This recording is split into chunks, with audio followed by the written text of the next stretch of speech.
Okay, hello everyone, welcome. Okay, it's rather late at night here. It's 9 o'clock in the evening. All day I've been in Oxford doing things, and I thought I would share with you one of the funniest short stories that I've read in a very, very long time. The reason I'm doing this is that since it is kind of late at night,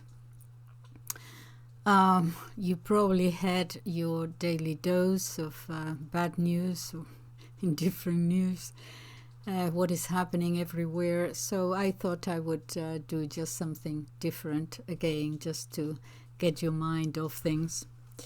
And this is, as I said, one of the funniest stories I've read for a very, very long time. And I'm going to share it with you. It is a short story by Nikolai Gogol, yes, another Russian, Ukrainian also writer. And it is how the short story, he's famous for having written The Diary of a Madman and The Government Inspector, which is something that comes up in literature, in exams, A-level exams in England. Anyway, this is the short story of two friends who end up over a silly thing, fighting, having a terrible, terrible argument. And it's all about silly things and end up not talking to one another for the rest of their lives. I thought it was funny, and because it reminded me of something in my own family. This goes back to the peasantry and peasant families and so on.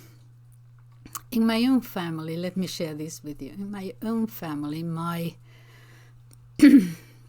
father's parents, my grandparents,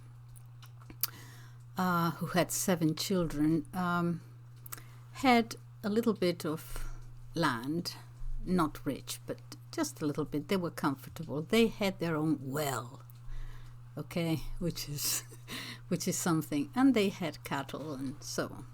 My grandmother died suddenly quite young, and I think I told you this story before about something else, but my grandfather apparently, according to the village, just went mad, insane.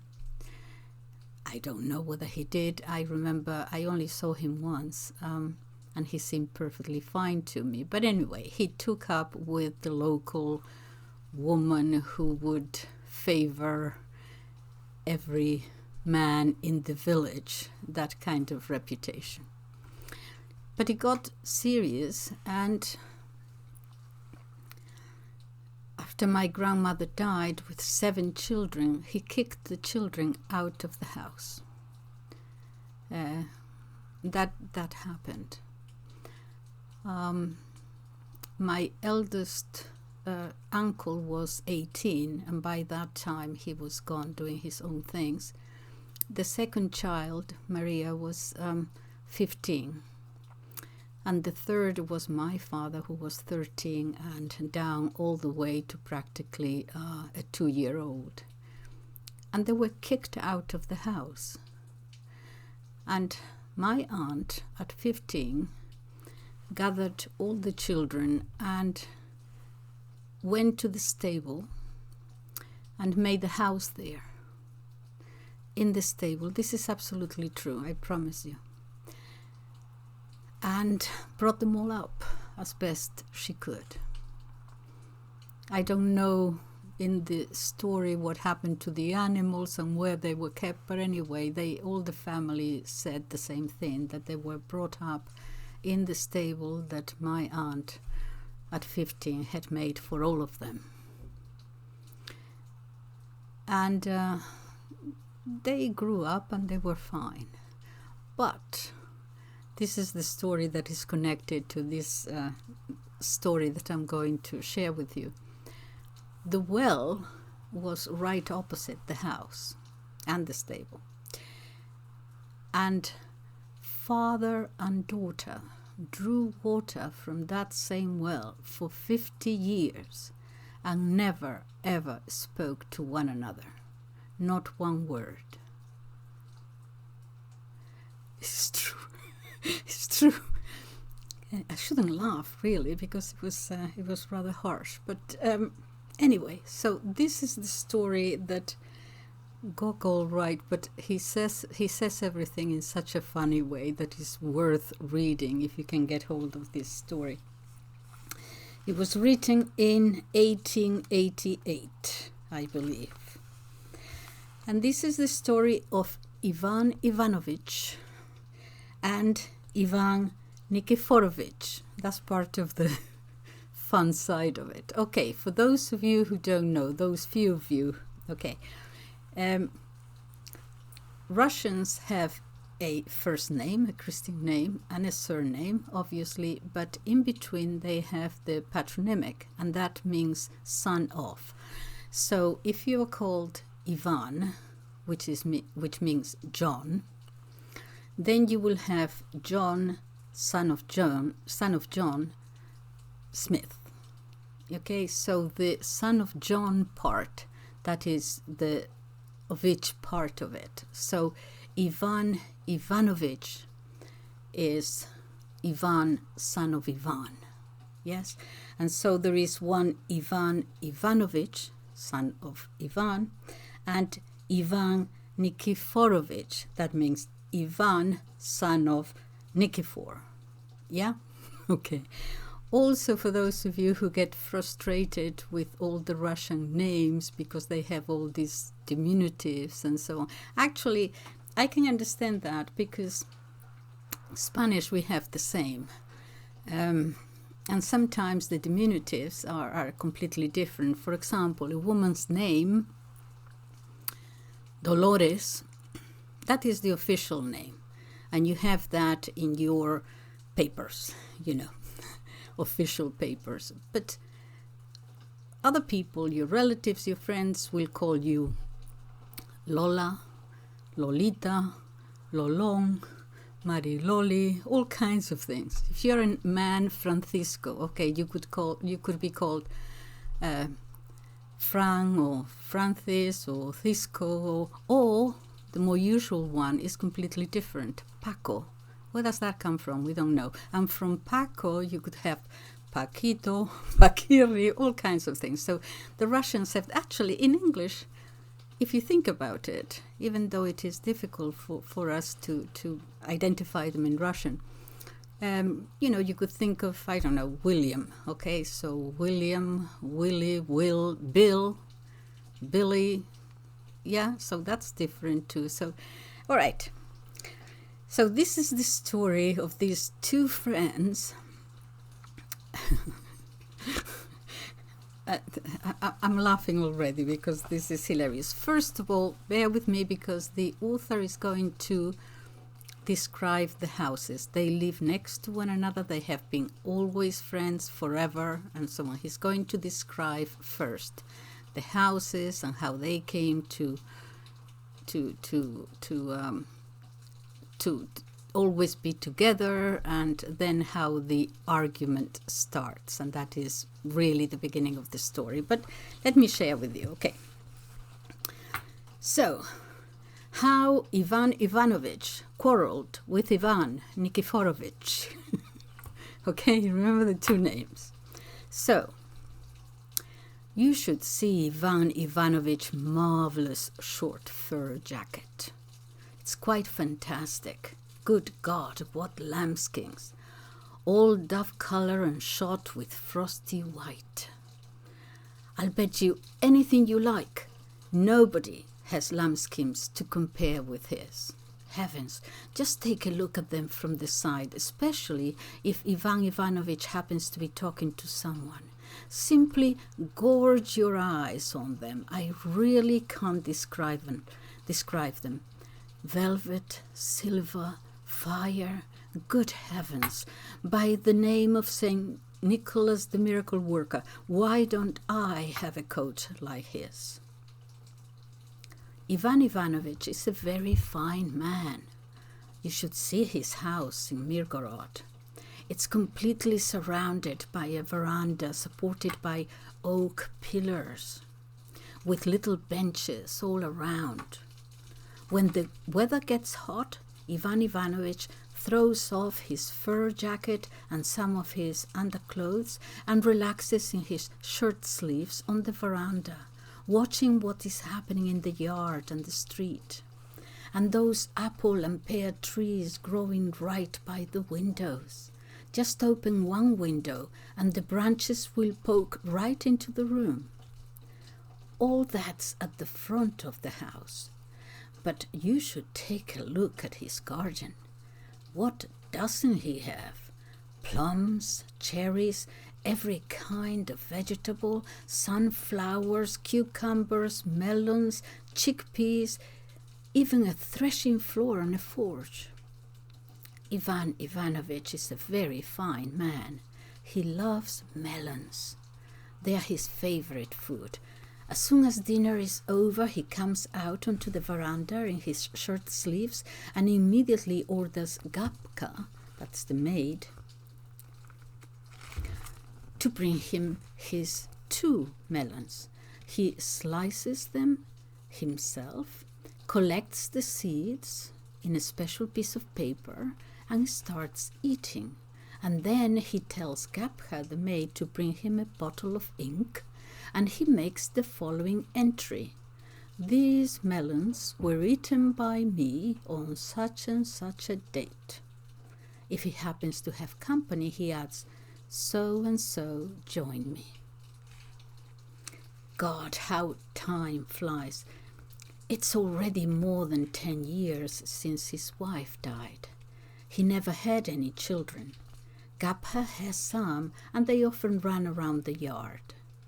Ivan Ivanovich is always giving them rolls or slices of melon or pears. Gabka keeps the keys to the storehouses and cellars, but Ivan Ivanovich keeps the key to the large chest in his bedroom and the middle storehouse himself. And he doesn't like letting anyone go in there. Gabka is a healthy girl with fresh-looking thighs and cheeks, and she goes around in a coarse shirt. And Ivan Ivanovich is such a pious man. Every Sunday he puts on his fur jacket and goes to church. Once inside, he bows in all directions and usually stands in the choir singing in a good bass. And no sooner is the service over than Ivan Ivanovich goes rushing off to call on the poor of the parish. Perhaps he wouldn't have troubled himself with anything so boring if his own inborn goodness hadn't urged him on. Good morning, you poor thing, he usually says when he has found the most badly crippled old woman in her tattered, patched-up old dress. Where are you from, you poor woman? From the farm, sir. I had nothing to eat or drink for 3 days now, and my own children have driven me out of the house. You poor thing. So why did you come here? To see if I could beg some bread from someone, sir. So you want some bread? Ivan Ivanovich would ask. I want some, all right. I'm absolutely famished, sir. I suppose you want some meat as well, Ivan Ivanovich will usually reply. I'd be grateful for anything you're kind enough to give me, sir. Isn't meat better than bread? You can't be fussy when you're starving, sir. Anything's welcome. With this, the old woman would usually hold out her hand. God be with you, Ivan Ivanovich will reply. Well, what are you standing there for? I'm not going to hit you. And after putting the same question to 1 or 2 others, he finally just goes home or drops in at Ivan Nikiforovich for a glass of vodka, or calls on the judge or the mayor. Ivan Ivanovich loves receiving little gifts and presents. This pleases him immensely. Now, Ivan Nikiforovich, the other one, is a fine man too. His yard adjoins Ivan Ivanovich. They are friends the like of whom the world has never seen. Ivan Nikiforovich has never been married, although some people say he has, but that is a complete lie. I know Ivan Nikiforovich very well, and I am in a position to say that he has never had the slightest intention of getting married. Where do all these rumors come from? For example, he has got round that he was born with a tail. But this idea is so ridiculous and indecent and disgusting into the bargain that I'm sure I needn't start trying to disprove it for my enlightened readers who doubtless know that only witches have tails, and even then very few, most of them tending to belong to the female sex rather than the male. In spite of their great friendship, these uncommon friends are really not very similar. The best way to find out about their respective characters is to compare them. Ivan Ivanovich has the gift of being able to make extremely agreeable conversation. God, how can he talk? The sensation can only be compared with the feeling you get when someone runs his hand through your hair or gently passes his finger across your heel. You listen, and then your head droops. It's pleasant, extremely pleasant, like a snooze after a swim. Ivan Nikiforovich, on the other hand, tends to say very little, but if he should come out with one of his witticisms, then watch out. His tongue is sharper than any razor. Ivan Ivanovich is on the thin side and tall. Ivan Nikiforovich is a little shorter, but he makes up for it in width. Ivan Ivanovich's head is like a radish with the tail pointing downwards, while Ivan Nikiforovich's is like a radish with the tail pointing up. It's only after dinner that Ivan Ivanovich stretches out on the veranda in his shirt sleeves. Later in the evening he puts on his fur jacket and goes off somewhere, either to the village stores which he supplies with flour, or out into the fields to catch quail. But Ivan Nikiforovich lies in his porch all day.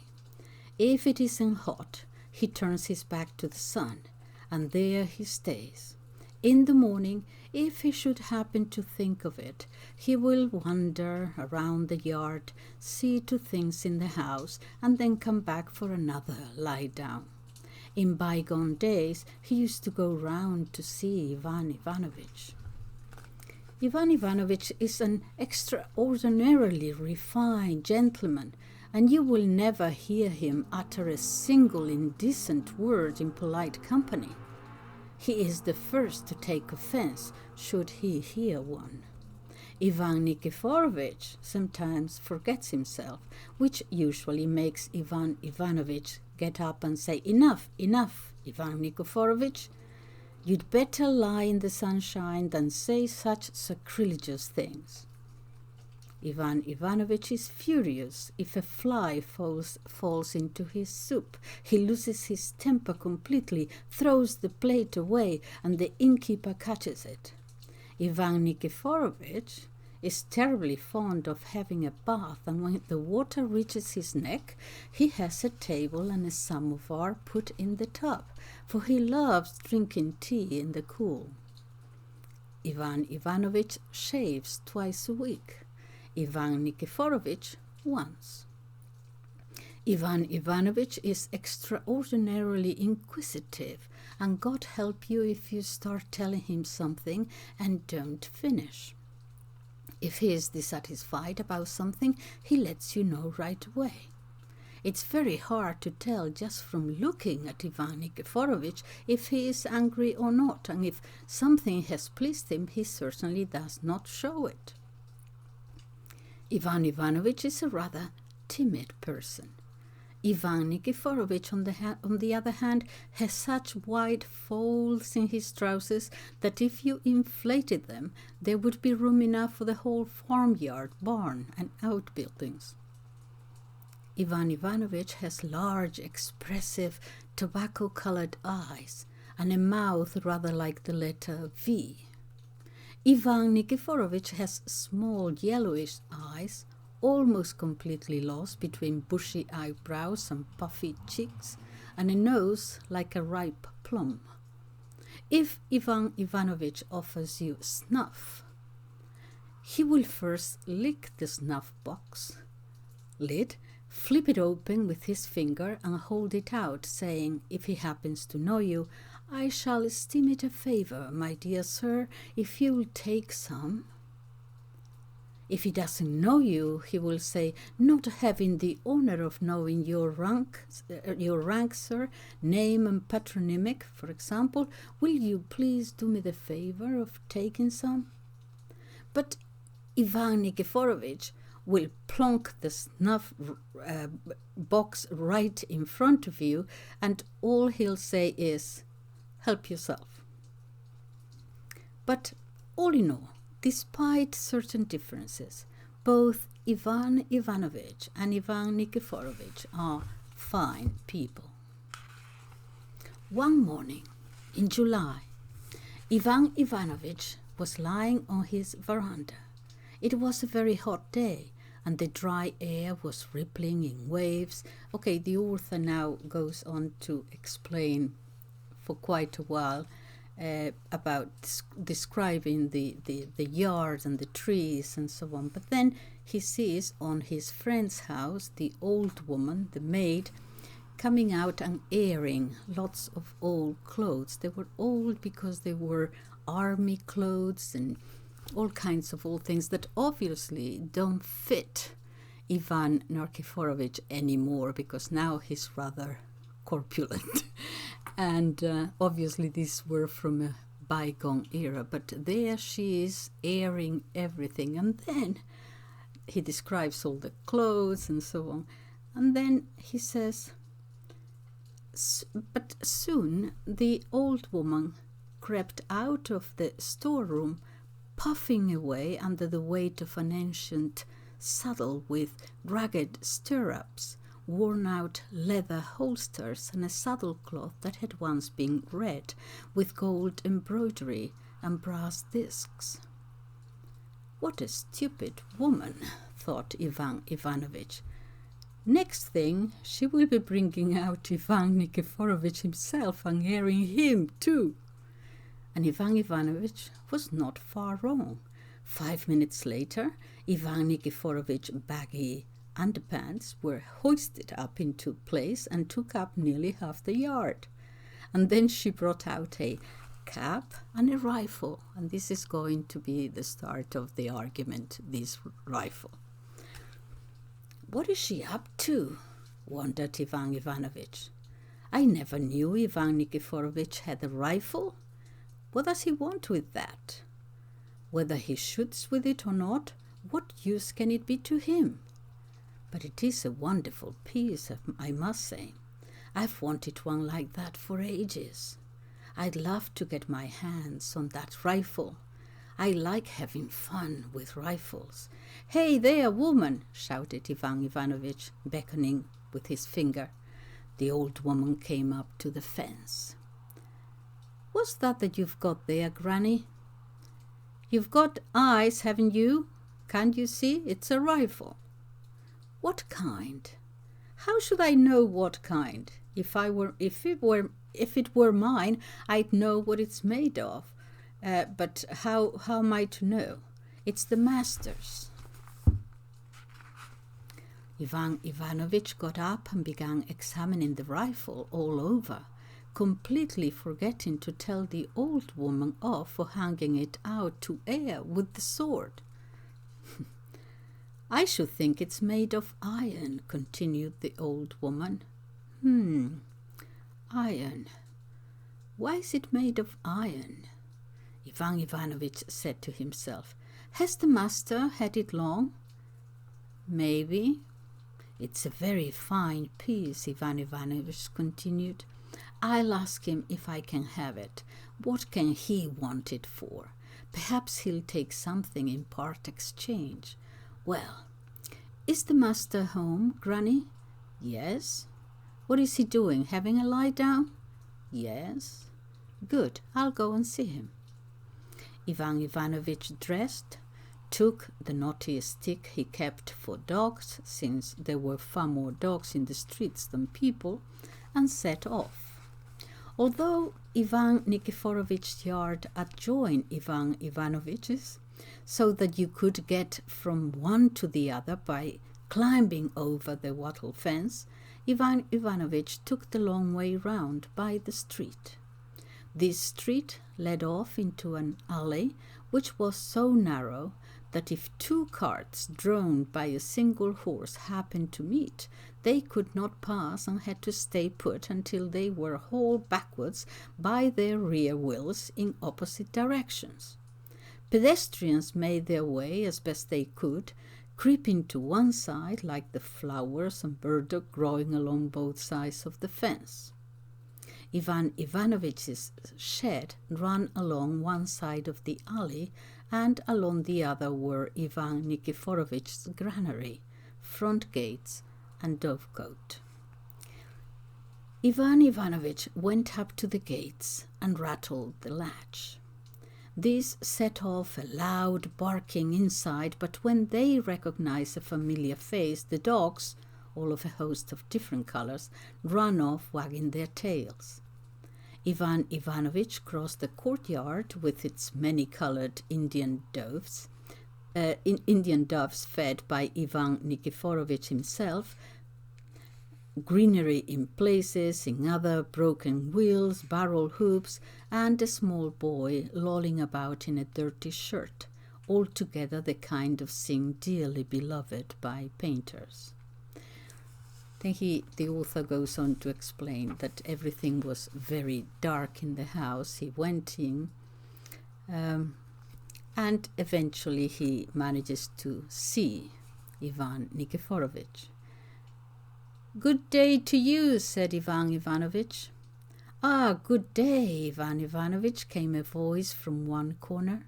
It was only then that Ivan Ivanovich noticed Ivan Nikiforovich lying on a rug spread out on the floor. "Sorry you caught me in my birth suit." Ivan Nikiforovich had nothing on, not even a nightshirt.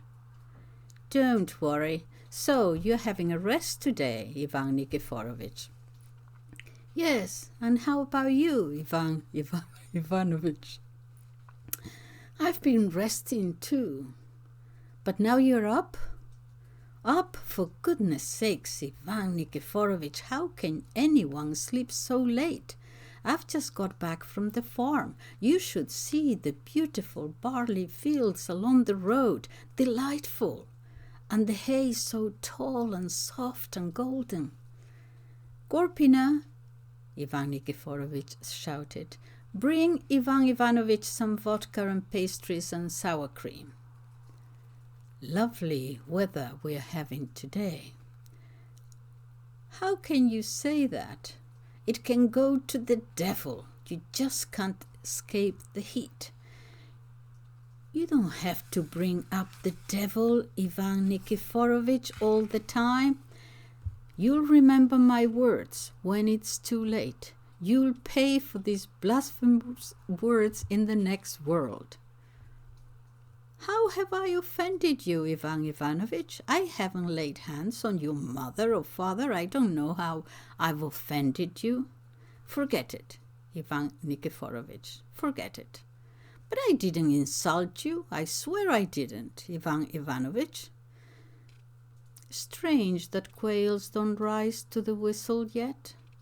Think what you like, but in no way have I insulted you." I really don't know why they don't come, said Ivan Ivanovich, as if he had not heard. It's about time they came, but perhaps they're waiting until later. You said the barley is good this year? Marvelous barley, absolutely marvelous. Thereupon followed silence. Finally, Ivan Ivanovich, the one who wants the rifle, said, Tell me, Ivan Nikiforovich, why have you hung your clothes out like that? Well, that damn woman went and let those beautiful clothes rot, almost new they were, so now I'm having them aired. The cloth is still good, and they only need turning a bit to make them fit to wear. One thing rather caught my fancy, Ivan Nikiforovich. What was that? Tell me, why do you need that rifle you've hung out to air with the clothes? At this point, Ivan Ivanovich offered him some snuff. Will you please help yourself, may I venture to suggest, he said. No, you take a pinch of yours and I'll take a pinch of mine. Ivan rummaged around in his pockets and produced a snuff box. Don't tell me that stupid woman has put the rifle out to air. Now please tell me, Ivan Nikiforovich, it's your rifle I'm interested in. What are you going to do with it? After all, you don't really need it. Why don't I need it? Supposing I want to go shooting? Good God, Ivan Nikiforovich, I'd like to see the day. At the second coming, most likely. If I know you, and according to what others say, you've never even shot a duck. The good Lord didn't make you the type to go shooting. Your bearing and figure are far too dignified. How can you roam around the marshes when a certain item of clothing, which is best left unmentioned for propriety's sake, is hanging out to air? No, you need repose and relaxation. As I mentioned earlier, Ivan Ivanovich had a very picturesque turn of phrase when he wanted to be convincing. How he could talk! God, how he could talk! Yes, you should behave in a manner that becomes you. Listen, give that rifle to me. Don't be ridiculous. It's a valuable piece. You won't find a rifle like that anywhere these days. I bought it from a Turk when I was about to join the army, so why should I suddenly want to give it away? How could I? It's necessary. For what is it necessary? Do you really want to know? Supposing the house were to be attacked by robbers. I should say it's necessary. Good heavens! Now my mind's at rest and I fear no one. And why? Because I know I have a rifle in my storehouse. It's a fine rifle, but the lock is broken, Ivan Nikiforovich. What do you mean, broken? Well, I could have it repaired. All it needs is rubbing down with hemp oil to stop it going rusty. From what you say, Ivan Nikiforovich, I conclude you are not at all amicably disposed towards me. You don't want to do anything for me as a token of our friendship. How can you say, Ivan Ivanovich, that I am not at all friendly towards you? You ought to be ashamed of yourself. I let your oxen graze on my pastures, and not once have I asked for any payment. You always ask if you can use my carts when you go to Poltava. Oh yes, have I ever refused you? Those brats of yours are always climbing over my fence and playing with my dogs, and I've never complained. Let them play as long as they don't touch anything. Let them enjoy themselves. If you don't want to give me the rifle, then how about taking something in exchange? And what do you have in mind? As he said this, Ivan Nikiforovich leaned on one elbow and stared at Ivan Ivanovich. I'll give you my dark brown pig for it, the one I've kept fattened up in the sty. A splendid pig, you'll see. She'll present you with the litter next year." "How can you say that, Ivan Ivanovich? What do I need a pig for? To eat at the devil's own funeral dinner?" "You're at it again. You just can't do without the devil, can you? It's a mortal sin to swear like that, Ivan Nikiforovich. A mortal sin." "And what a liberty on your part, Ivan Ivanovich, offering the devil knows what for my rifle, a pig. And why is my pig the devil knows what? Why, you should be able to judge for yourself. Everyone knows about rifles, but what the hell is a pig after all? If it weren't you speaking, I could easily take that as an insult." "And have you seen anything wrong with the pig? Who do you take me for?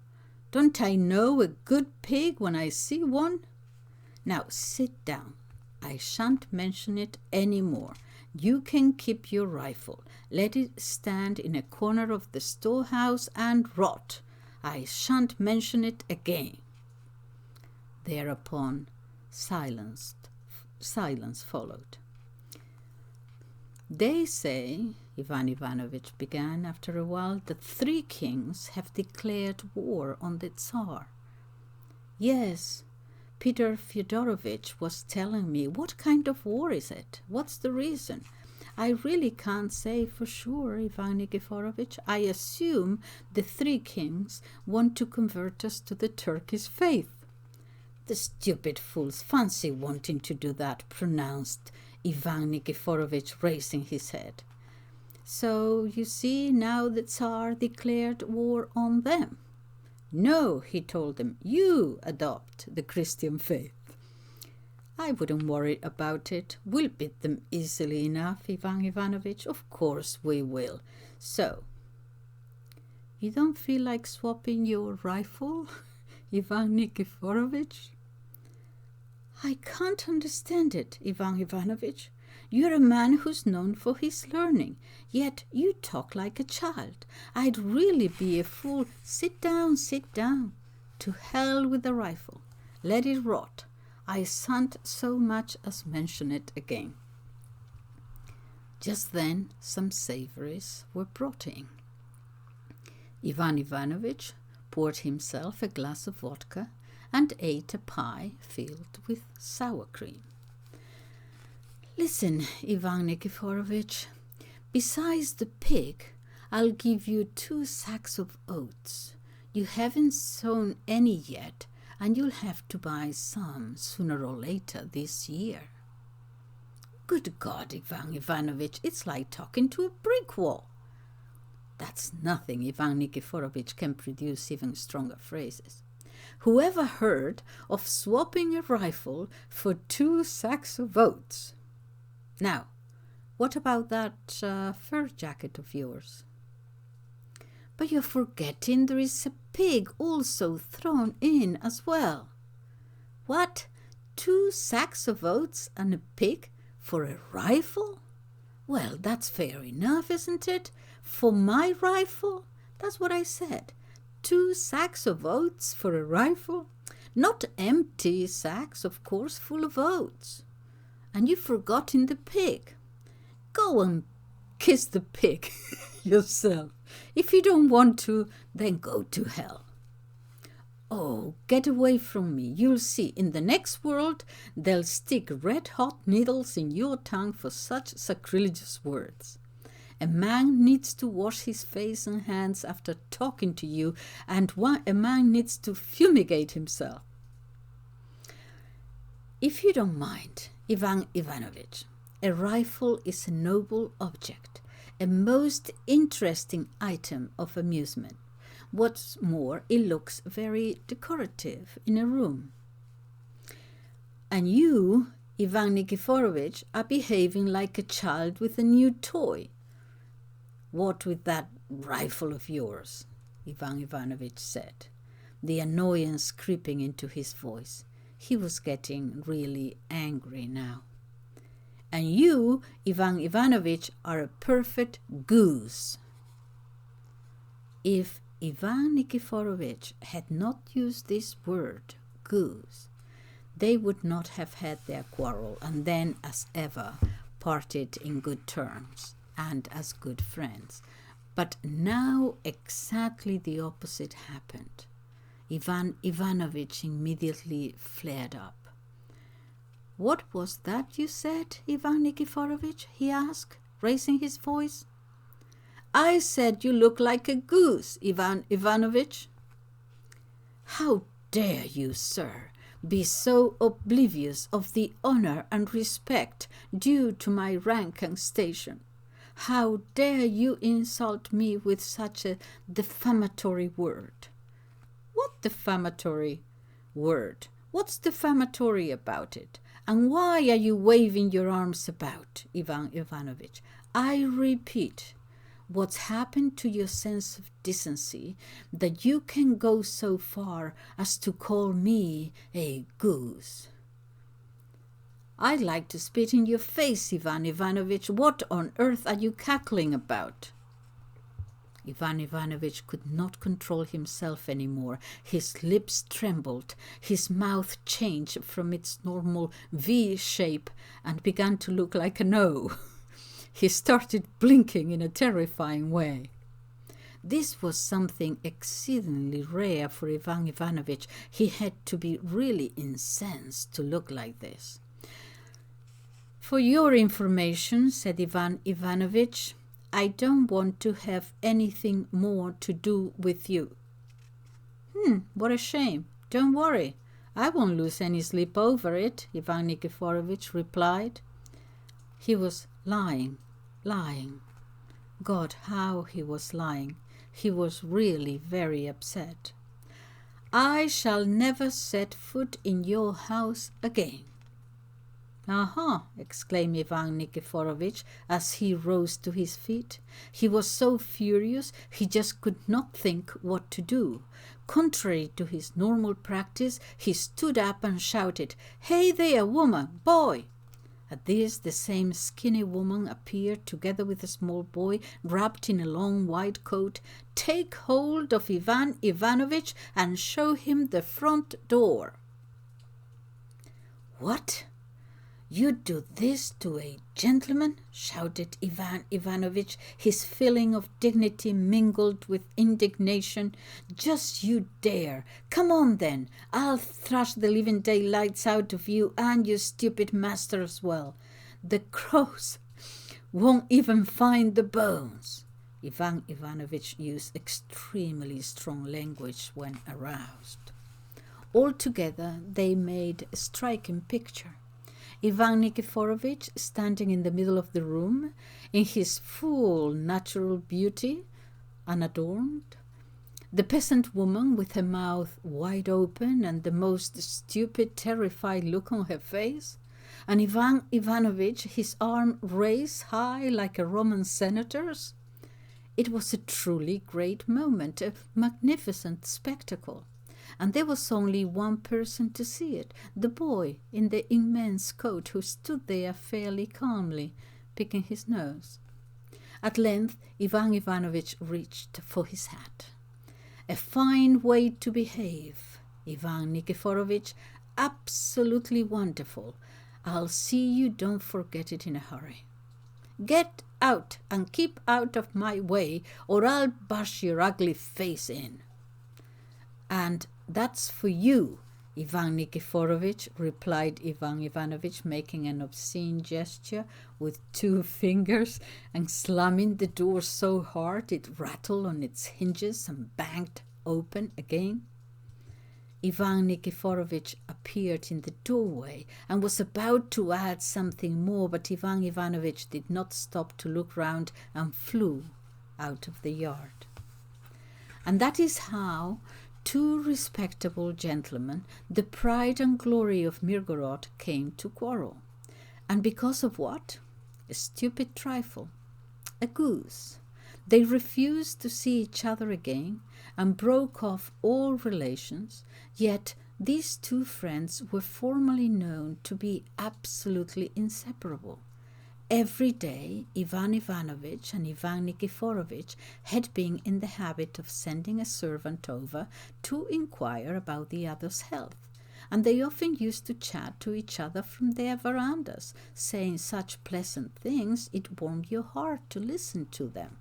On Sundays, they used to set out for church, arm in arm, Ivan Ivanovich in his light woolen jacket and Ivan Nikiforovich in his yellowish-brown velveteen Cossack coat. If Ivan Ivanovich, who had very keen eyesight, happened to spot a pole or some refuse in the middle of the street, quite a common sight in Mirgorod, before his friend did, then he always used to say, "Careful now, don't step there, it's dirty." For his part, Ivan Nikiforovich displayed the same touching signs of friendship, and wherever he happened to be standing, always offered Ivan Ivanovich his snuff-box with the words, "Do take some, please." And how well they run their households. And these two friends, when I heard about the quarrel, I was simply thunderstruck. Ivan Ivanovich had quarreled with Ivan Nikiforovich. Such a worthy pair. Is there nothing lasting in this world? When Ivan Ivanovich arrived home, he remained extremely agitated for some time. Usually he first went to the stables to see whether the mare was eating her hay. Ivan Ivanovich had a grey mare with a white patch on her forehead, and she was a very fine horse. Then he would read some books printed. Ivan could remember their titles, as one of the kitchen maids had long ago torn off the top half of the title page when she was playing with one of her children. Or he would have a rest on the veranda. But now he did not busy himself with a single one of the things he usually did. Instead, he gave Gappa, the maid, a telling off for lazying around, whereas in fact she was busy carrying barley into the kitchen. He flung his stick at a cock that had come up to the porch for its customary offering, and when the filthy little boy in the torn shirt ran up to him shouting, "Uncle, uncle, give me some gingerbread," he threatened him so violently and stomped so hard that the terrified child ran off God knows where. In the end, he thought better of it and busied himself as usual in the house again. He dined very late, and it was almost dark when he stretched out on the veranda. A good plate of soup with pigeon cooked by Gappa had completely banished the morning's events from his mind. Once again he took pleasure in surveying his possessions. Finally he looked at the neighboring yard and said to himself, "I haven't been to Ivan Nikiforovich today. I think I'll pay him a visit." Whereupon he took his stick and went out into the street. He had hardly passed through the gates, though, when he remembered the quarrel. He spat and went back. Almost identical movements took place at Ivan Nikiforovich's. Ivan Ivanovich saw a peasant woman put her foot on the wattle fence, evidently intending to climb across into his yard, when he suddenly heard Ivan Nikiforovich shout, come back, don't go in there." Ivan Ivanovich found all this rather tiresome. It was highly probable, however, that the two worthy gentlemen could easily have patched things up the very next day, had not something that happened in Ivan Nikiforovich's house destroyed all hope of reconciliation and poured oil on the hostile fires which were ready to die out. And that is okay. So that very same evening, Agafia came to see Ivan Nikiforovich. Agafia was neither a relative nor his sister-in-law nor even his godmother.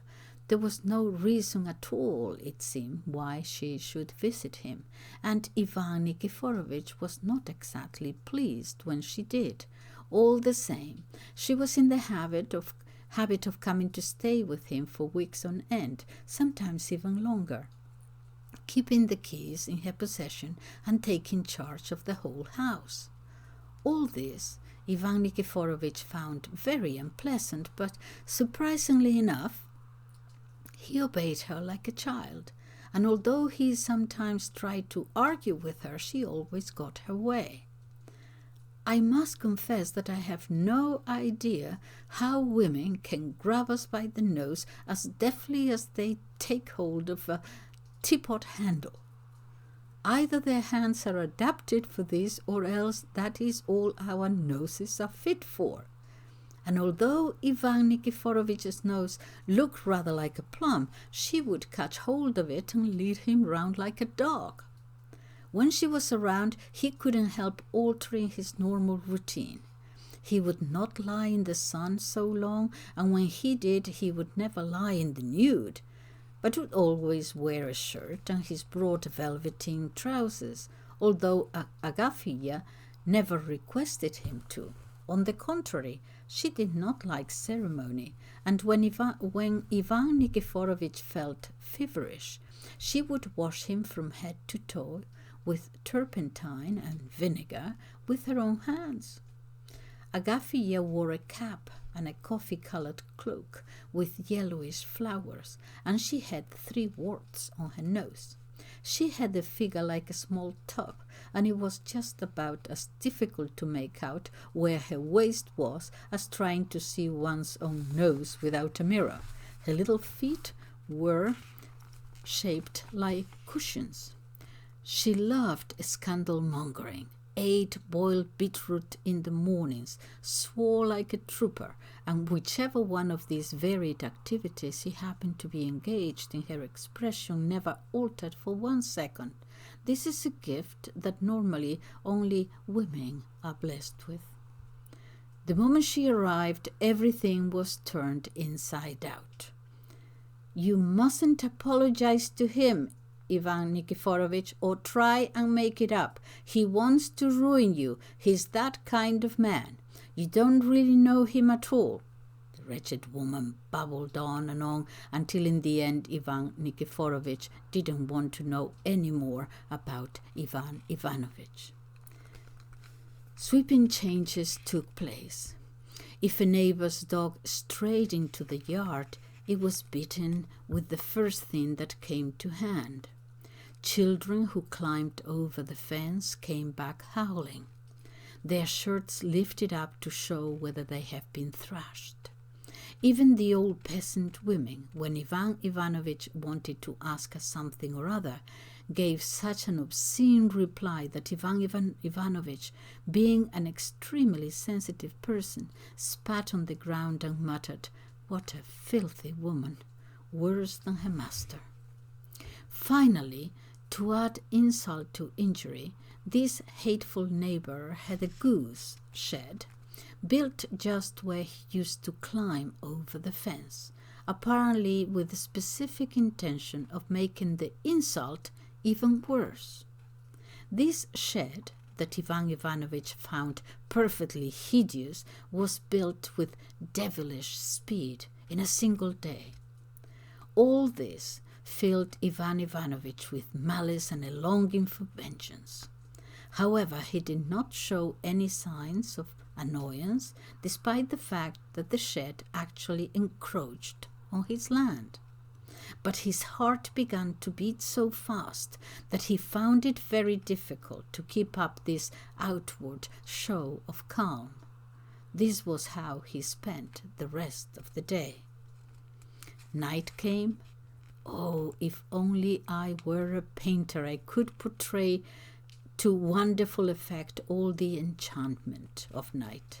I would paint the whole of Mirgorod as it slept, the countless motionless stars looking down upon it, the almost visible distance, the lovelorn sexton rushing past and climbing over the fence with the boldness of knights of old, the white walls of the houses caught by moonlight becoming even whiter, and the overhanging trees turning even darker and casting even deeper shadows.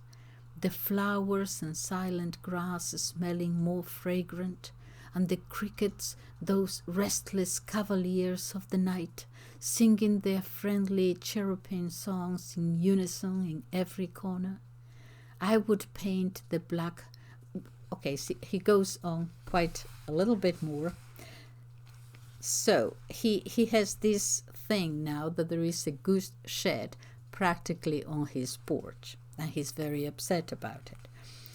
The whole of the following day, Ivan Ivanovich was feverish. He had continual visions of his neighbor avenging himself, burning down his house at the very least, so he ordered Gapka to keep a constant lookout everywhere in case someone had hidden some dry straw away somewhere. Okay, what he did was to try and go and destroy the shed in the middle of the night. Okay, so let's move on. Mirgorod is a wonderful town. There are so many different buildings there. But I'm inclined to agree with those who say there is no finer building than the courthouse. Okay, then he describes the city, and now comes the heart of the story.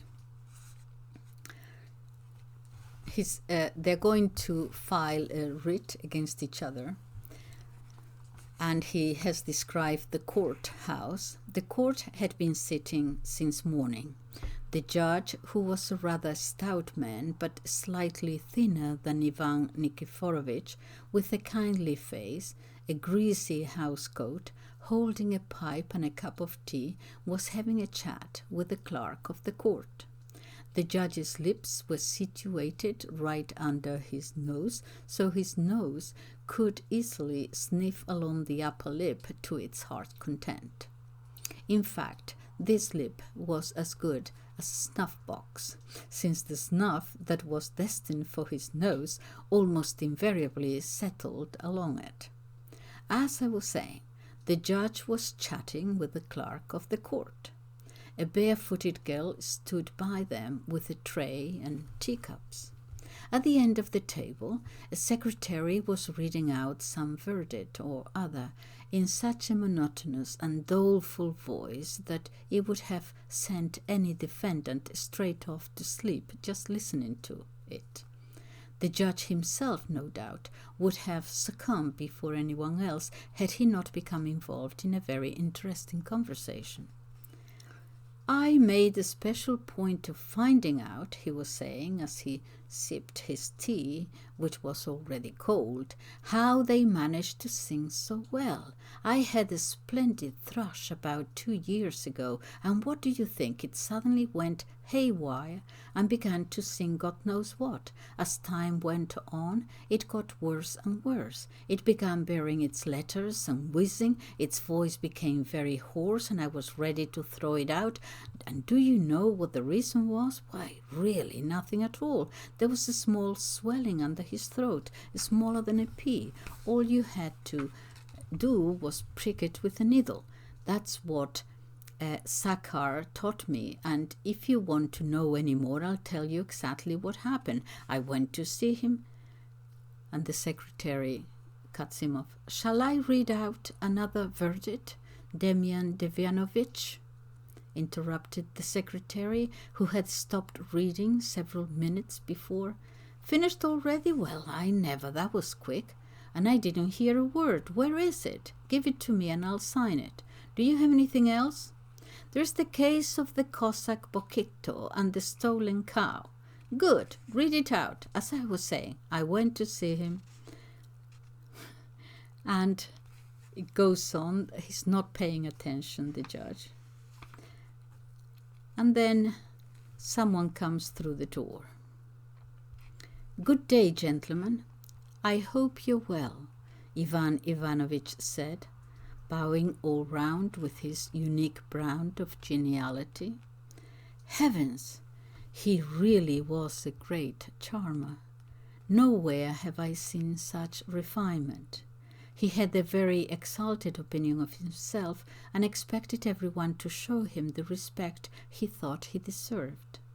The judge himself handed Ivan Ivanovich a chair, and his nose inhaled all the snuff resting on his upper lip, which was invariably a sign of great pleasure. "What can we give you, Ivan Ivanovich?" he asked. "A cup of tea, perhaps?" No, thank you very much," answered Ivan Ivanovich as he bowed and took his seat. He's at the courthouse, you understand? Okay.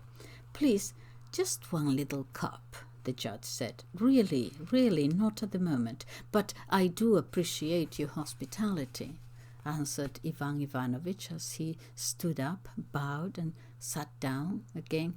"Just one cup," repeated the judge. "No, please don't worry, Demyan Demyanovich." Ivan Ivanovich got up again and bowed again. "A teeny-weeny cup, then?" "All right, just one cup," said Ivan Ivanovich, reaching towards the tray. Good God, there is no end to some people's refinement. It is impossible to describe the very pleasant impression that good manners can make. "Would you care for another cup?" "No, thank you very much," replied Ivan Ivanovich as he put his cup upside down on the tray and bowing again. "Please have some more, Ivan Ivanovich. I just can't. I'm really most grateful to you." With these words, Ivan Ivanovich bowed and sat down again. "Ivan Ivanovich, I insist you have another cup, for friendship's sake." "No, but I do appreciate your hospitality." Once again he got up and bowed and then sat down. "Just a small cup? Just one more?" Ivan Ivanovich reached out and took a cup from the tray.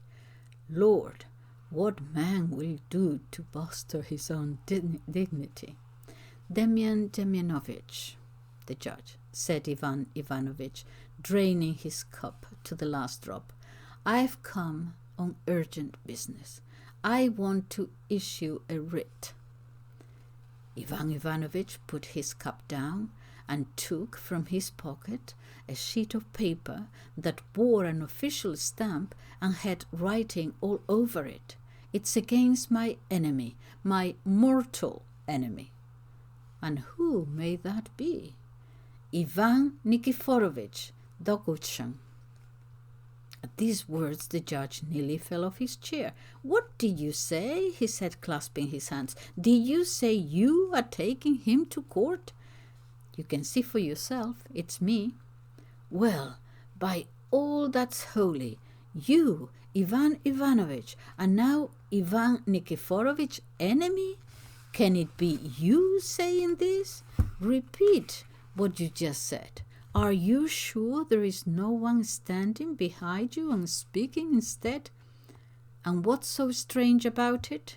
I just can't bring myself to look at him. He's guilty of a deadly insult, and he's blackened my name." By the Holy Trinity, how can I expect my mother to believe what I say now? Every day after I've been quarreling with my sister, the old woman says, "You two are at each other the whole time, just like two dogs fighting. If only you could follow Ivan Ivanovich and Ivan Nikiforovich's example. They are truly real friends. That's true friendship for you. Such worthy gentlemen. But tell me exactly what on earth has happened." "It's a delicate matter, and I can tell you in just a few words. You'd better have the writ read out. Here, take it from this side. It's more proper." "Read it out, Taras," said the judge, turning to his secretary. Taras took the document and began to read. After he had blown his nose, as only secretaries in provincial courthouses know how to, with 2 fingers. And this is what it read. This is what was written down. Quote, "From a gentleman and landowner of the Mirgorod district, Ivan Pererepenko, son of Ivan, a plaint as hereinafter detailed. 1. Ivan Nikiforovich, son of Nikifor, landowner, known to the whole world for his impious acts, which inspire universal repugnancy and violate the law in every way, did, on the 7th of July of the year of our Lord 1810, inflict a deadly insult with direct bearing on my personal dignity and defamatory towards my rank and name. The aforementioned gentleman, besides being of loathsome appearance, is very quarrelsome by nature, and nearly everything he says is blasphemous or insulting. This is what is written down in the writ. Here the secretary stopped to blow his nose again. The judge folded his arms admiringly and muttered to himself, "How well he writes! What a lively pen! Good Lord, how can that man write?" Ivan Ivanovich asked the secretary to carry on, and Taras continued. The said gentleman, Ivan Nikiforovich, when I approached him with friendly intentions, did call me publicly by a most insulting and defamatory epithet, namely a goose, whereas it is known to all and sundry in the whole Mirgorod district that I was never christened after that disgusting animal, and I have no intention of being christened after it in the future. Evidence of my noble origin can be found in the baptismal register in the Church of the Three Bishops, in which is inscribed my date of birth and where my baptism is likewise recorded. Anyone with any pretension to learning will be aware that a goose is a bird and not a human being. This fact must be familiar even to someone who has never attended seminary. But the aforesaid malicious gentleman, being aware of all these facts, insulted me by using the aforementioned word with the sole intention of bringing the most terrible slander on my name and rank. That's number 1. 2. This same indecent and gross gentleman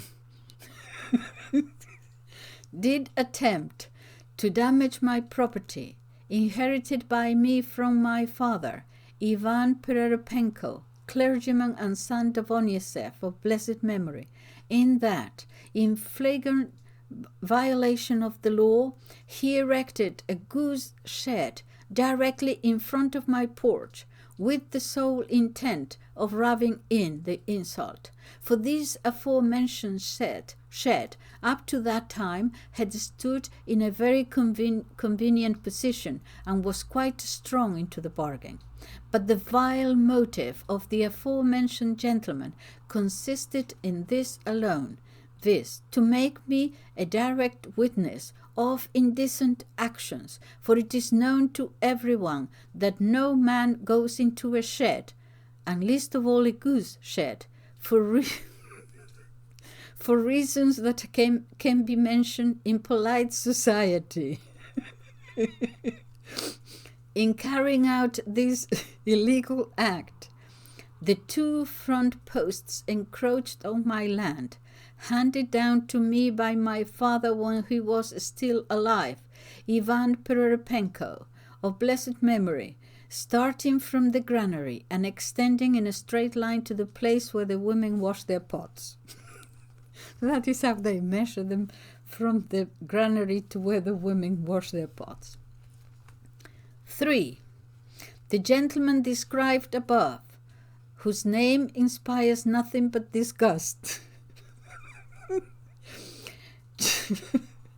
cherishes in his soul a desire to set fire to me in my own home. Indubitable evidence of this intention is substantiated by the following. Firstly, the above-mentioned malicious gentleman has acquired the habit of leaving his house quite often, which never was the case formerly, on account of his laziness and revolting corpulence.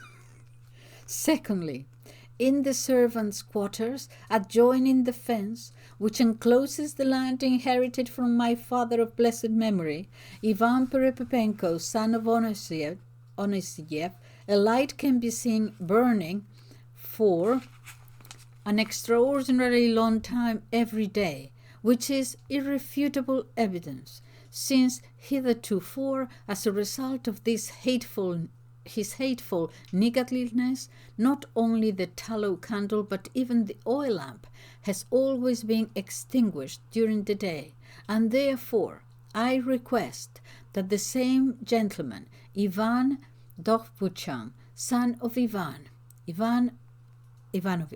guilty of arson, of insulting my name and family, of rapacious arrogation of my property, and worst of all, of appending the vulgar and offensive name of Goose to my surname, be called to account by the court for full recompense, costs, and damages, that the criminal be clapped in irons and locked up in the town prison, and that judgment may be brought to bear on this my plaint without delay. Written and compiled by Ivan Pererepenko, son of Ivan, gentleman and landowner of Mirgorod. That was the writ. When the plaint had been read out, the judge went over to Ivan Ivanovich, grabbed one of his buttons, and spoke to him as follows.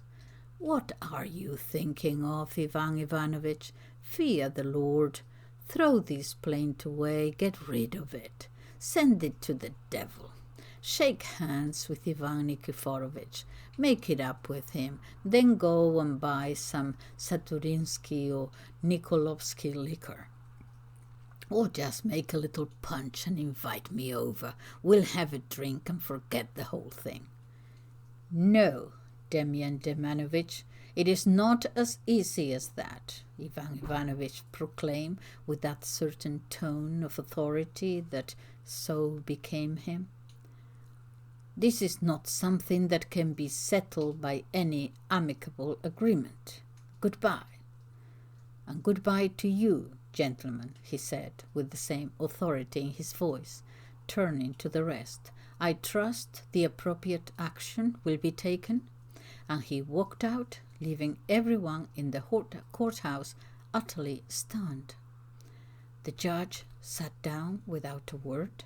His secretary took a pinch of snuff, and the other clerks upset some broken pieces of bottle that serve as inkwells. Even the judge, in a fit of absent-mindedness, smeared a puddle of ink all over the table with his finger. "So, what do you think of that, Dorofei Trofimovich?" said the judge, turning to the clerk of the court after a short silence. "I rather not say," replied the clerk. "The things that happen nowadays," the judge added. He had barely time to finish his sentence when the front door creaked and the front portion of Ivan Nikiforovich, the other guy, made its appearance in the courtroom, leaving the rear portion out of himself outside in the vestibule. He was rather fat. He couldn't get through the door, that's what it means. Ivan Nikiforovich's arrival in the courtroom was so unexpected that the judge gave a loud shriek. The secretary stopped reading.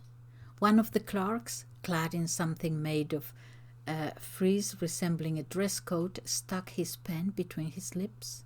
Another swallowed a fly.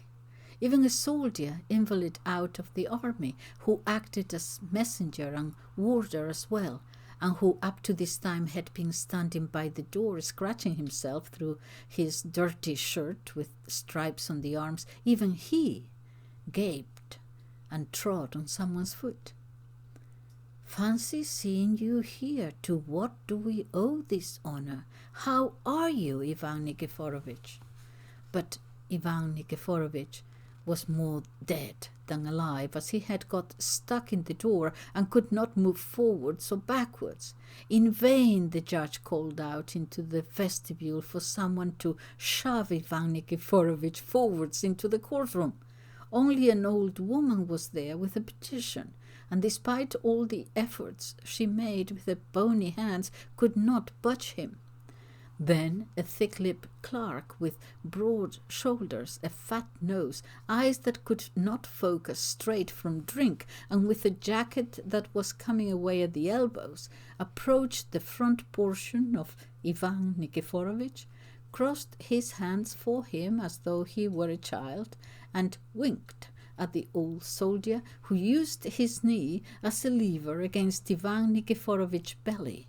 In spite of his pitiful groans, he was squeezed back out into the vestibule.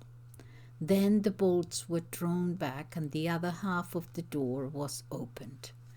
This combined effort made the clerk and soldier produce such powerful exhalations that, as a result, the whole courtroom was filled with smells so strong it seemed to be momentarily transformed into a tavern. "I hope I haven't hurt you, Ivan Nikiforovich. I'll ask my mother to send you a hot infusion to rub your back and stomach down with. That will take the pain away." But Ivan Nikiforovich slumped down on a chair, and all he was able to articulate was a continual stream of "ah." Finally he said in a faint voice, barely audible from exhaustion, "Would you like some?" Taking his snuff box out of his pocket, he added, "Help yourself, please." "Delighted to see you," the judge replied, "but I still can't imagine what prompted you to take all the trouble to come here and honor us with such an agreeable and unexpected visit." "I have a plaint," Ivan Nikiforovich faintly burbled. "A plaint? What sort of plaint?" "A summons." At this point he completely ran out of breath, and there was a long pause. "Yes, a summons against that scoundrel, Ivan Ivanovich Pererepenko." "Good God! And you were such friends.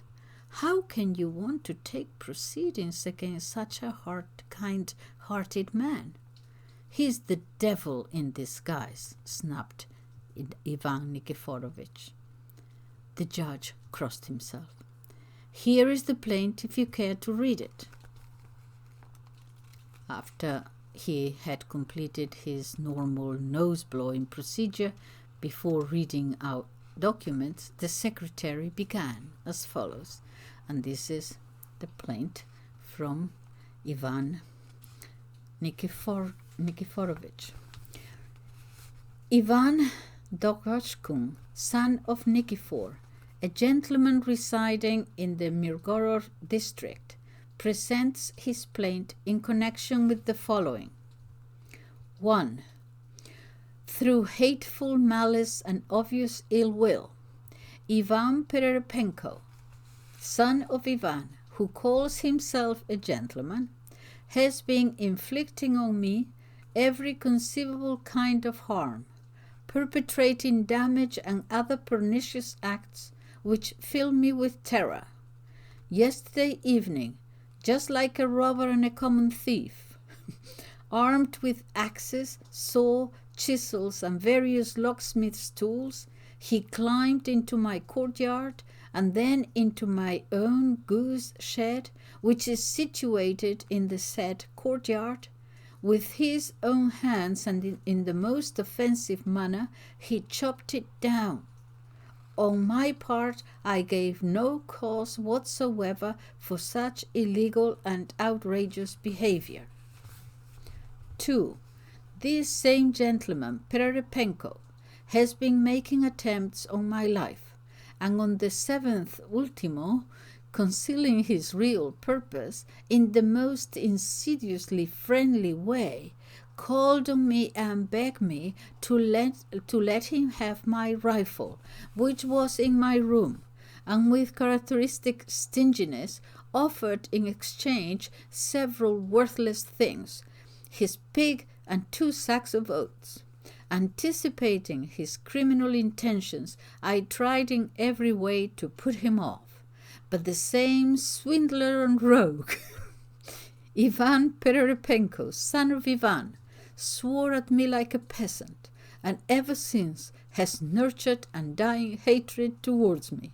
Moreover, the said raging madman and confirmed criminal, Ivan Pererepenko, son of Ivan, is of very low birth.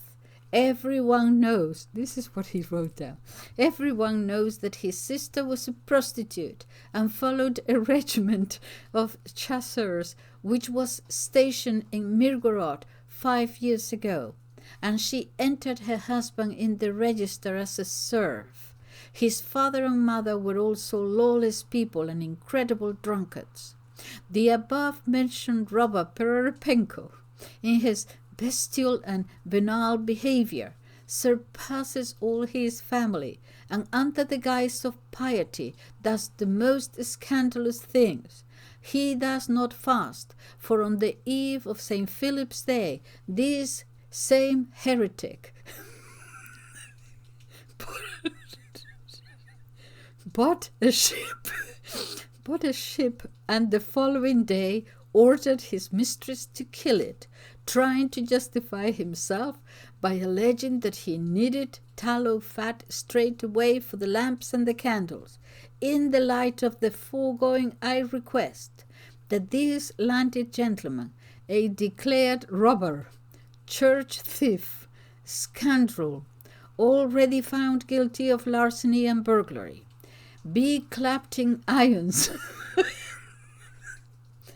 and locked up in the town jail or government prison, and under police court, stripped of his rank and gentleman's status, before being given a thorough flogging and banished to forced labor in Siberia.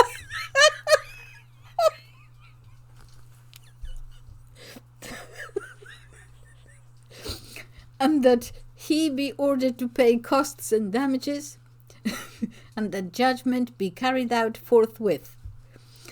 To this plaint, Ivan Nikiforovich, son of Nikifor, gentleman of the Mirgorod district, appends his signature below. Okay, so we have the two we have the 2 writs by the 2 gentlemen, and I'll tell you the rest of the story tomorrow. Thank you so much for listening. Bye-bye.